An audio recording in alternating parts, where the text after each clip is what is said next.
नमस्कार क्लास 12 के सभी स्टूडेंट्स। आज हम सब मिलकर वेदांत किताब का एक ऐसा चैप्टर समझने वाले हैं जो सिर्फ एग्जाम के लिए नहीं बल्कि जिंदगी के लिए भी बहुत जरूरी है। चैप्टर का नाम है सिल्वर वेडिंग। हमारा मकसद एकदम साफ है, इस चैप्टर को इतने अच्छे से समझना है कि एग्जाम में इससे जुड़ा कोई भी सवाल आ जाए हम उसका जवाब दे पाएं। तो चलिए शुरू करते हैं इस कहानी का सफर। तो देखिए आज हम क्या क्या कवर करने वाले हैं।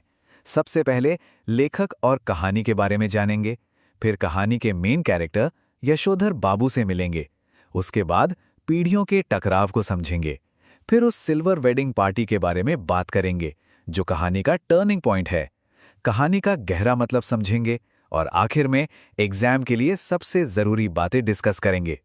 तो सबसे पहले बात करते हैं उस शख्स की जिन्होंने ये कमाल की कहानी लिखी है। किसी भी कहानी को समझने के लिए उसके लेखक को समझना बहुत जरूरी होता है ना? और सिल्वर वेडिंग के लेखक हैं मनोहर श्याम जोशी। मनोहर श्याम जोशी जी हिंदी साहित्य के एक बहुत बड़े नाम थे। उनकी सबसे बड़ी खासियत थी कि वो मिडिल क्लास जिंदगी की नब्ज पकड़ लेते थे। मतलब हमारे आपके जैसे आम लोगों की कहानियां, उनके संघर्ष, उनकी परेशानियां बहुत ही असली तरीके से दिखाते थे। और हाँ, उनकी लेखनी में व्यंग और सच्चाई का एक गजब का मेल होता था। अगर किसी ने पुराने टीवी सीरियल हम लोग और बुनियाद देखे हों तो वो जानते हैं कि उनकी कलम में कितना दम था, और वही जादू हमें इस कहानी में भी देखने को मिलता है। चलिए अब मिलते हैं कहानी के सबसे अहम किरदार से, जिनके इर्द गिर्द ये पूरी कहानी घूमती है, यशोधर बाबू। वो एक ऐसे इंसान हैं जो मानो एक तूफान के बीचों बीच खड़े हैं। अगर एक लाइन में यशोधर बाबू को समझना हो तो बस इतना समझ लीजिए कि वो अतीत की परंपराओं और भविष्य की जरूरतों के बीच फंस गए हैं। एक तरफ वो पुरानी दुनिया है जिसे वो छोड़ना नहीं चाहते, और दूसरी तरफ ये नई दुनिया है जो उन्हें अपनाने को तैयार नहीं। और उनके अतीत की सबसे बड़ी पहचान है किशंदा। किशंदा यशोधर बाबू के लिए सिर्फ एक इंसान नहीं थे, वो उनके लिए एक आदर्श थे, एक गुरु। किशंदा उस पुराने अनुशासित जमाने की एक जीती जागती मिसाल थे जिससे यशोधर बाबू पूरी तरह जुड़े रहना चाहते हैं। आप देखेंगे कि यशोधर बाबू की हर सोच, हर काम पर किशंदा की गहरी छाप है। और जब भी यशोधर बाबू को इस नई दुनिया की कोई भी बात गलत लगती है, उनके उसूलों से मेल नहीं खाती, तो उनके मुंह से बस एक ही लाइन निकलती है, समहाउ इम्प्रॉपर, मतलब कुछ तो गड़बड़ है। ये दो शब्द ये उनकी पूरी उलझन को बयान कर देते हैं, इसको जरूर याद रखिएगा। तो ये तो थी यशोधर बाबू की अंदरूनी लड़ाई, पर यह लड़ाई सिर्फ उनके अंदर ही नहीं, उनके घर के अंदर भी चल रही थी। कहानी का जो सबसे बड़ा मुद्दा है वो है पीढ़ियों का टकराव, जिसे हम जेनरेशन गैप भी कहते हैं। जरा इस टेबल को देखिए, ये एक तरह से पूरी कहानी का निचोड़ है।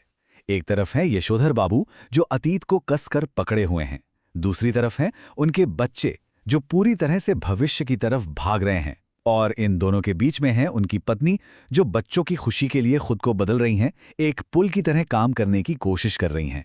ये असल में दो अलग अलग सोच की लड़ाई है। यशोधर बाबू की दुनिया में सादगी, परंपरा और रिश्तेदारी की अहमियत है, जबकि उनके बच्चों की दुनिया में दिखावा, पैसा और अपनी तरक्की ही सब कुछ है। यही सोच का फर्क घर में रोज के झगड़ों की सबसे बड़ी वजह है। और घर में ये जो तनाव धीरे धीरे सुलग रहा था, वो एक दिन अचानक से एक बड़े धमाके की तरह फट पड़ता है। और वो धमाका होता है कहानी के सबसे अहम मोड़ पर, जिसे यशोधर बाबू कहते हैं इम्प्रॉपर सिल्वर वेडिंग पार्टी। शादी के 25 साल, सोचिए ये मौका तो खुशी मनाने का होता है ना? पर अजीब बात देखिए, यशोधर बाबू के लिए यही मौका उनकी जिंदगी का सबसे तनाव भरा पल बन जाता है। तो आखिर ऐसा क्या था उस पार्टी में जो यशोधर बाबू को समहाउ इम्प्रॉपर लग रहा था? देखिए, सबसे पहले तो ये सिल्वर वेडिंग मनाने का तरीका ही उन्हें पश्चिमी और दिखावा लगा। फिर ये पार्टी उनसे बिना पूछे रखी गई थी। उनकी पत्नी का मॉडर्न तरीके से तैयार होना, बेटी के कपड़े, मेहमानों का खुला व्यवहार, ये सब उन्हें अपने उसूलों के खिलाफ लग रहा था। उनके लिए एक दिखावा था जिसमें अपनापन कहीं नहीं था। लेकिन क्या ये कहानी सिर्फ एक परिवार और एक पार्टी के बारे में है? नहीं, इसका असली मतलब तो इन सब चीजों के पीछे छिपा है।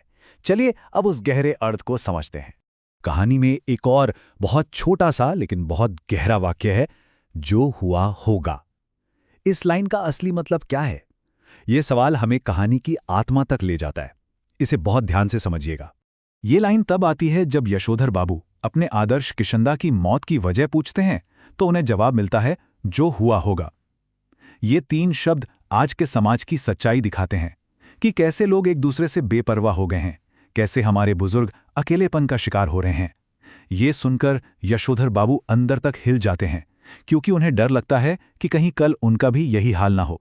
तो हमने कहानी को अच्छी तरह से समझ लिया है। अब आते हैं सबसे काम की बात पर कि एग्जाम में सिल्वर वेडिंग से जुड़ा सवाल आए तो ऐसा क्या लिखें कि पूरे नंबर मिलें। अपने जवाब के लिए इन 4 स्टेप्स को फॉलो कीजिए।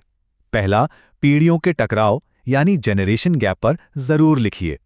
दूसरा, यशोधर बाबू के कैरेक्टर को समझाइए कि कैसे वो अतीत और वर्तमान के बीच जूझ रहे हैं। तीसरा, समहाउ इम्प्रॉपर और जो हुआ होगा जैसे खास वाक्यों का मतलब जरूर बताइए। और आखिर में कहानी का मेन मैसेज लिखिए, यानी परंपरा और आधुनिकता के बीच संतुलन बनाने की चुनौती। तो अगर कोई पूछे कि इस कहानी का सार क्या है, तो वो है अकेलापन।